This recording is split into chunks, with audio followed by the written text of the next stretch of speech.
Hi, എനിക്ക് വാട്സപ്പിൽ ഒരു മെസ്സേജ് വന്നതാണ്. ഒരു എൻക്വയറി അല്ല, ഒരു ഡൗട്ട് പോലെ ചോദിച്ചാണ്.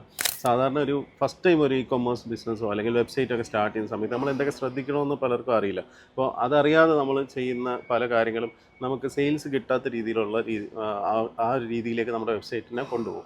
ശരിക്കും നമ്മളൊരു വെബ്സൈറ്റ് സ്റ്റാർട്ട് ചെയ്യുന്ന സമയത്ത് ഏറ്റവും ഇമ്പോർട്ടൻ്റ് ആയിട്ട് ചെക്ക് ചെയ്യേണ്ടത് അതിൽ ഒരുപാട് പ്രൊഡക്ട്സ് ആഡ് ചെയ്യുന്നതിലൊന്നുമല്ല, എത്രത്തോളം നമുക്ക് ലൈറ്റ് വെയിറ്റ് ആക്കുക, അതായത് കയറുമ്പോൾ തന്നെ ആ ബിസിനസ് എന്തിനുള്ളതാണെന്ന് മനസ്സിലാക്കുക. അതിലെത്ര കാറ്റഗറി ഉണ്ടെന്നും സബ് കാറ്റഗറീസ് ഉണ്ടെന്നും നമുക്ക് ആദ്യത്തെ ഹോം പേജിൽ തന്നെ കാണിക്കാൻ പറ്റണം.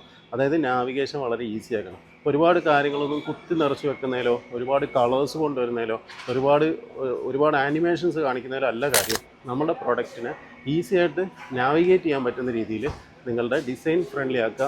നിങ്ങളുടെ വെബ്സൈറ്റ് ഡിസൈൻ ആ രീതി യൂസർ ഫ്രണ്ട്ലി ആക്കുക എന്നുള്ളതാണ് ശ്രദ്ധിക്കേണ്ടത്. അപ്പോൾ ഇനി നിങ്ങളങ്ങനെ സ്റ്റാർട്ട് ചെയ്യുന്നുണ്ടെങ്കിൽ നിങ്ങൾക്ക് അങ്ങനെ ഒരു കൺസൾട്ടേഷൻ, അതായത് എങ്ങനെ വെബ്സൈറ്റ് ബിൽഡ് ചെയ്യണം എന്നുള്ളതിനെക്കുറിച്ചൊരു ബ്രീഫ് ഐഡിയ കിട്ടണമെന്നുണ്ടെങ്കിൽ ഈസി കൊമേഴ്സിൻ്റെ ഈ വാട്സപ്പ് നമ്പറിൽ കോൺടാക്ട് ചെയ്താൽ മതി. നിങ്ങൾക്ക് അവിടെ ഹെൽപ്പ് കിട്ടും. Thank you.